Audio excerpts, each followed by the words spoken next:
Yeah, I agree. This is definitely a breakaway. I can't see this being a sprint stage at all.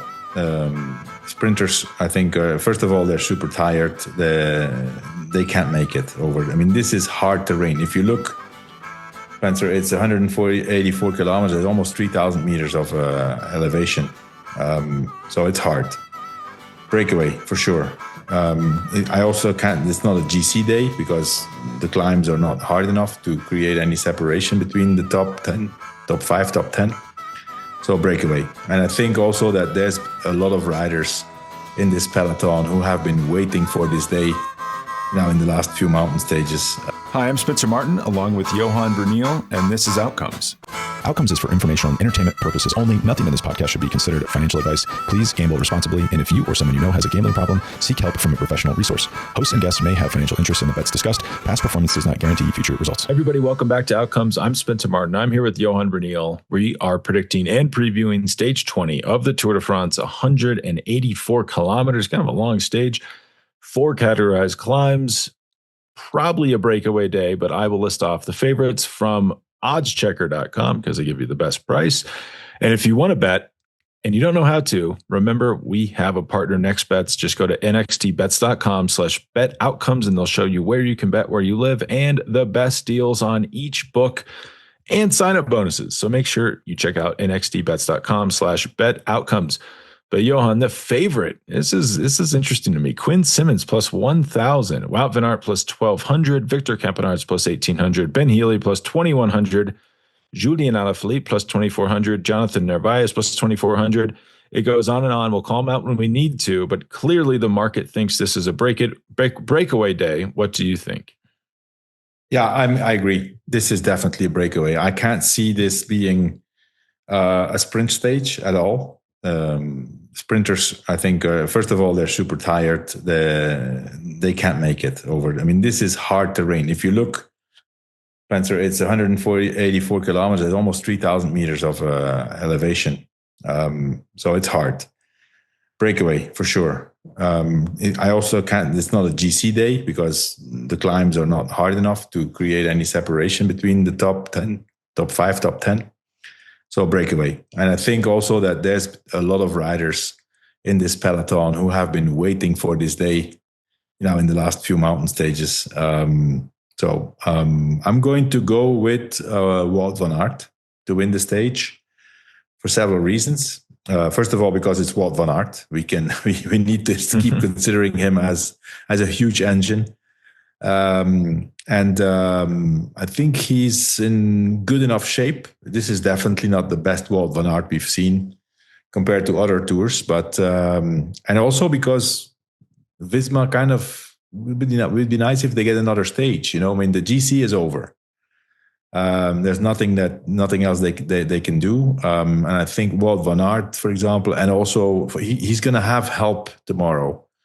In my opinion, another Belgian on the team with Victor Campenaerts is going to be in the breakaway too. He's in great form. I think Wout van Aert is my pick, plus 1,200. I think that's a really good price for him. Yeah, I like that. He's going to be strong. He got dropped early today. I assume that's because they deduced he couldn't help a lot and he wants to win tomorrow. They might need a stage win after they, I would say, biffed today's stage win. The only thing I worry about is Wout van Aert is often the favorite for these stages. It often seems like, how could Wout van Aert not win a stage with 3,000 meters of climbing? Breakaway, it's locked in. Well, he's going to be pretty closely marked. There are, I think, only a few riders with the raw strength to win this and like freshness in their legs. I think one of them, outside of Wout van Aert, is Quinn Simmons, plus 1,000. We saw him pole. I mean, did you see this the other day? I didn't really like seeing it, but it does make me feel good about Simmons for tomorrow, where Van Aert attacked and Simmons just sat on the front, didn't panic, and reeled him in by himself after controlling the breakaway and after setting the pace before that. So Quinn Simmons is clearly very fit. I'm going to pick him at plus 1,000, which means if you bet $100 on him, you win $1,000 in profit. Yeah, good. Yeah, no, for sure. Simmons is one of the guys who has shown that he still has power left. You know, it's not like people say, sometimes they get better, right? They don't get better. they just have something left where everybody else has nothing left. They get less worse. Yeah. No, that's a good one. He definitely has the physical condition, the power to be in the break. The only thing that I would say, I mean, if something to say against it would be, don't show your power too much. Yeah. Don't make it too obvious that you're strong. Everybody knows it already, but don't let them feel it. That sometimes try to be a bit conservative and save something, which is something that Quinn still needs to master a bit. Yeah, and the fact that, I don't know, I want to see Quinn with a little more racecraft. Maybe he's learned, though. Maybe he saw Tim Wellen sit on, jump in the moto slipstream and ride away, and got some ideas that'll help deploy tomorrow.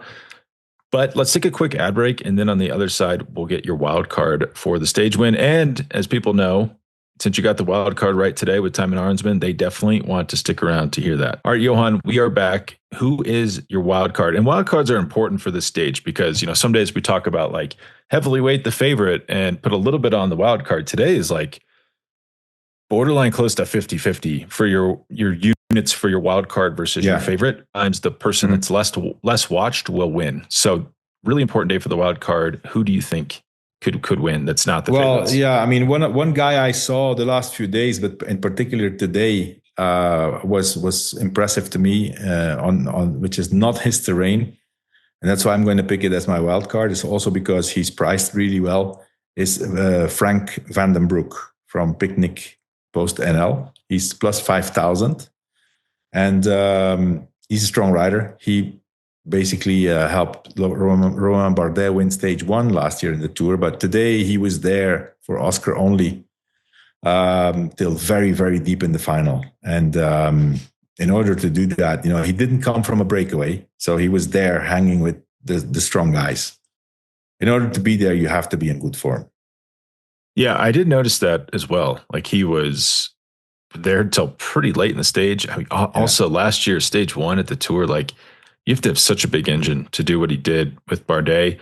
I don't hate that pick, plus 5,500. I'm going to go, and it's going to sound like, oh, you guys are just saying the same people. But as we saw today, it is the same people every day. And who broke away at the start of this stage? I think maybe just to even get the legs warmed up, Jonas Abrahamsson plus 3,400. He's a guy like he just kind of always has the pressure on the pedals, even if it doesn't make complete logical sense. But sometimes you need to be like that to win a stage like tomorrow. So I'm going to go with him at plus 3,400. Good one. Yeah.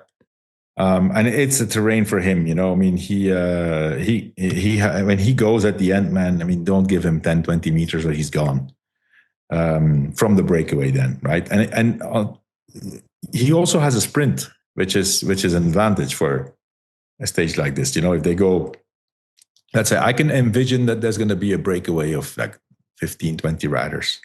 Yeah. And it will break itself up. Yeah. So if Abrahamsson is ahead with 2 or 3 other riders, he can still win in the sprint. Well, the thing about Abrahamsson that I really like, and I think is important at this Tour, like what that stage that he won, I forget the number that goes along with it, but he's only a few seconds in front of the chasing group and then in front of the peloton.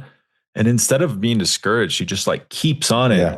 Mm-hmm. But it means that he stays out of a lot of the muck, and it makes it a simpler race for him. Like I was really impressed with that. And I think tomorrow will be one in a similar fashion where someone's going to get a tiny gap and hold it all the way to the finish line. And there'll be a bunch of stuff going on behind, stuff you don't want to be involved with going on behind that will keep whoever stuck back there from winning. Also, another thing, Spencer, isn't it going to rain tomorrow? Yeah, rainy. So that's obviously also a factor to take into account. But I think that our picks deal well with those circumstances. Quinn Simmons, Wout van Aert, Abrahamsson, Van den Broek. Yes. And I don't know, like maybe this is not true, but it does feel like, I feel like when it's rainy or bad weather, the Uno X riders tend to dress better than everybody else. I don't know if that's because I don't know about that. If you pay close attention, they are like, I noticed Tobias Holland Johansson put he was like in like full thermal gear. This was yesterday after going over one of the climbs. It's like, when did you even have time to put that on? But Yeah, they tend to bundle up. That might be important tomorrow. There's no head-to-heads on FanDuel. I wonder if, I don't know if it's too early or if it's just such a high variance stage that no book wants to do that. But Johan, I assume King of the Mountains is locked up. Tadej Pogacar is minus 30,000. So you'd have to bet $30,000 to win 100. Maybe don't do that. Points. Yeah, and how many points are even available tomorrow? Third and fourth categories. Okay, there's a second category. I think the only person that could overtake him is Jonas. Okay, yeah, not going to happen. So that might not happen unless we see a line-to-line breakaway. Jonas Vingegaard, he wins, or no, let's say he gets away. He gifts it to Wout van Aert, but then he loses. He actually doesn't get the jersey by 2 seconds, and the gift costs him the jersey. That could happen. We can't rule that out. But do you want to pick one more wild card in lieu of a head-to-head? Because tomorrow is a super high variance stage. Is there anyone else that you think could win this stage? Victor a surprise. I actually like that a lot. He's plus 1,800. I'm going to put that down. This is the stage that he would win. He's been crazy strong at this race as well. He's been very strong, yeah. Yeah. And tomorrow, presumably, he'll be up in the break with Wout. So I would bet on both of those Wiesmann riders. That's not a bad idea. Well, Johan, anything else on tomorrow's stage? No, that's it. All right. We'll have a good evening. And we will be back tomorrow for our last episode of this Tour de France, if you can believe it. Okay. Thanks, Spencer. All right. Bye.